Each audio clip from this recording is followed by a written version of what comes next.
ज़्यादा से ज़्यादा बाल डाल दूं, यानी कि ग्राफ्ट करके डोनर को ख़त्म कर दूं, और ज़्यादा से ज़्यादा दवाई खिला दूं ताकि बहुत भरा हुआ दिखे दवाई का कंट्रीब्यूशन उसके अंदर, और हमने खुद तो डॉक्टर ने दवाई खानी नहीं है।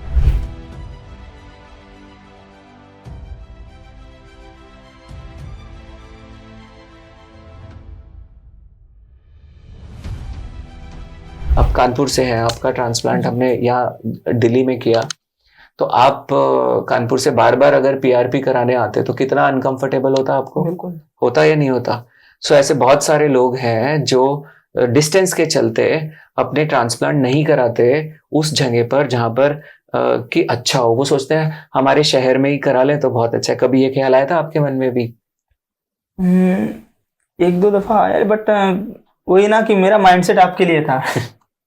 कभी ये नहीं आया कि यार मैं ट्रांसप्लांट तो करा लूंगा, पर उसके बाद ये पीआरपी के इतने सारे सेशन जो होते हैं, तो कभी अपने बाकी दोस्तों से जलन नहीं होती तुम्हें कि वो तो इतने पीआरपी करा रहे हैं, हमने और ये सत्या वालों ने तो किया ही नहीं हमारे इतने पीआरपी ट्रांसप्लांट के बाद? कभी कभी ये फील होता है एक्चुअली में कि पीआरपी क्या इतना ज्यादा इम्पोर्टेंट चीज है कि मतलब कि बिना पीआरपी कुछ हो ही नहीं रहा है। अब आप देखो, आपका हुआ, हाँ मेरा हुआ, तो आपको तो हमने लो डोज पे दवा दी है, जी। मैंने तो दवा भी नहीं ली अपने ट्रांसप्लांट में। तो यहाँ पे जो आपको बताया गया था कि हाँ भाई आप इतने बड़े नंबर ऑफ ग्राफ्ट्स ले लो। अब आप सोचो इस इक्वेशन को जरा, कि आपके सर पे कम बाल है।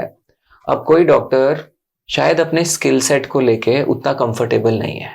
वो डॉक्टर को लगता है, डर लगता है कि पता नहीं रिजल्ट कितना आएगा, कैसा आएगा।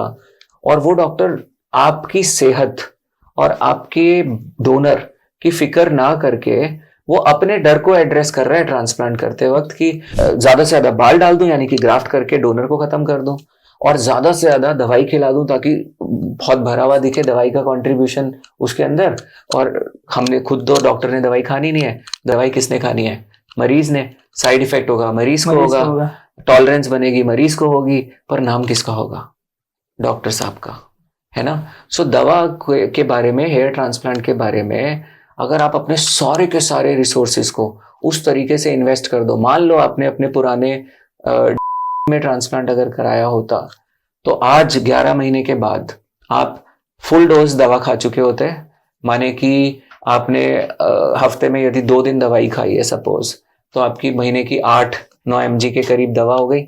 1 महीने की 10 महीने में आपकी लगभग 90 mg के करीब दवा हो गई जो आपने खा ली, है ना।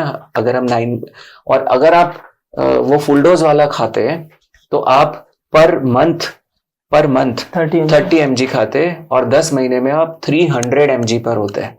तो आप सोचिए कि आपकी बॉडी में कितनी दवा इस 11 महीने के अंदर जा चुकी होती।